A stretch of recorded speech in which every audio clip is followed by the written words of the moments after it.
মানুষকে কষ্ট দিলে আল্লাহ তাআলা কেন ক্ষমা করবেন না? আল্লাহ তাআলা চাইলে তো সব ক্ষমা করে দিতে পারে।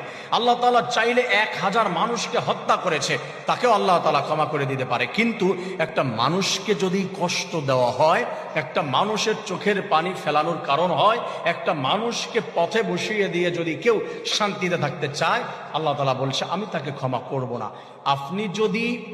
আপনি কাবার গিলাফ ধরে কান্নাকাটি করতে করতে যদি মারাও যান ওই অবস্থায়, আল্লাহ তাআলা বলছে আমি তোমাকে ক্ষমা করব না।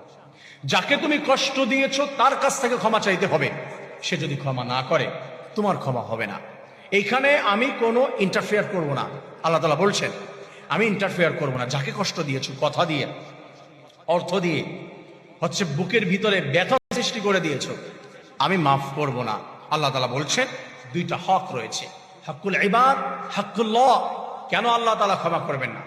আল্লাহ তাআলা বলেন হকুল্লাহ যেইগুলা হচ্ছে নামাজ, রোজা, হজ, যাকাত, এইগুলা হচ্ছে হকুল্লাহ, আল্লাহ তাআলার অধিকার, আল্লাহ তাআলার হক। আমার কোন বান্দা যদি নামাজ ছেড়ে দেয়, রোজা ছেড়ে দেয়, হজ ছেড়ে দেয়, আমি আল্লাহ তাআলার কাছে দুটি হাত উঠিয়ে দিয়ে যদি তওবা করে আর বলে আল্লাহ তুমি আমাকে মাফ করে দাও, তুমি আমাকে ক্ষমা করে দাও, রব্বুল আলামিন বলে আমার কোন বান্দা আমাকে ডাক দিতে দেরি হয়, উদউনি আস্তাজিব লাকুম, says your Lord, you call me, we respond to you। আমার বান্দা আমাকে ডাক দিতে দেরি করে, আমি রব্বুল আলামিন ক্ষমা করতে দেরি করি না। সুবহানাল্লাহ। এটা হচ্ছে আল্লাহ তাআলার হক, হকুল ইবাদ। হকুল ইবাদ হলো মানুষের অধিকার। কাউকে কথা দিয়েছেন, এটা রাখেন নাই, কারো কিছু নিয়ে তাকে দেন নাই, কাউকে কষ্ট দিয়েছেন, এইগুলা সম্পূর্ণ মুআমালা হচ্ছে তার সঙ্গে। আল্লাহ তাআলা বলছে এখানে আমি কোনো হস্তক্ষেপ করব না।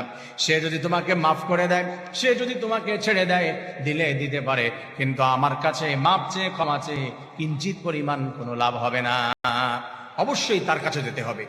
যাকে কষ্ট দিয়েছেন, যাকে ঠকিয়েছেন, যাকে পথে বসিয়ে দিয়েছেন, যার চোখের পানি ফেলানোর কারণ হয়েছেন, তার কাছে যান, ক্ষমা চান।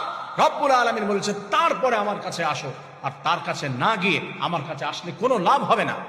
হাসরের ময়দানে আমি মাফ করব না, তার জন্য হাসরের ময়দানে আপনার দাঁড়াতে হবে।